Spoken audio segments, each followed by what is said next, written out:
আসানসোল উত্তর থানার আওতাধীন ইস্টার্ন কোল্ডফিল্ড লিমিটেডের শ্রীপুর সাতগ্রাম এলাকার অন্তর্গত ধওড়া গ্রামের গিরমিত নম্বর 40-এ মঙ্গলবার সকালে একটি উচ্ছেদ অভিযান শুরু হয়। এই অভিযানে বুলডোজার ব্যবহার করে প্রায় 20টি বাড়ি গুড়িয়ে দেওয়া হয়।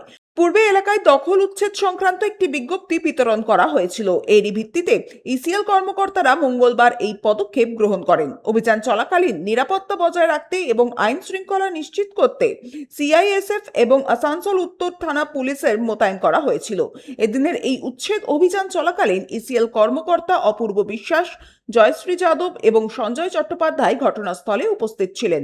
কর্মকর্তারা জানিয়েছেন, পূর্বে জারি করা একটি বিজ্ঞপ্তির ভিত্তিতেই এই পদক্ষেপ নেওয়া হয়েছে এবং প্রশাসন পুরো অভিযানটি শান্তিপূর্ণভাবে সম্পন্ন করছে। এটা ভেঙে আমরা এই জায়গাটা একদম লেভেল করে দেবো, যাতে আপনার পরবর্তীকালে কেউ এখানে রিকনস্ট্রাকশন করে যেমন না থাকতে পারে, আমরা এটাই করব।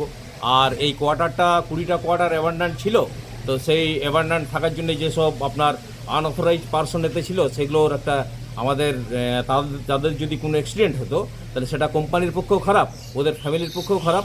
তো সেই জন্যে আমরা বিগত 4 বছর ধরে এটা চেষ্টা করছি, সেটা আজকে আমরা সাকসেস হচ্ছি, সেটা আমরা ভাঙা স্টার্ট করে দিচ্ছি। আর কতদিন চলবে ভাঙাটা মোটামুটি 2 দিনের মধ্যে কমপ্লিট হয়ে যাবে। এখানে সিআইএসএফ এরিয়া আপনার সিকিউরিটি আর with the help of north PS আমরা এটা সাকসেস করতে পারছি। সঞ্জয় যাদব, 99 নিউজ বাংলা, আসানসোল। আপনারা দেখছেন 99 নিউজ বাংলা। বদলাবো আমরা।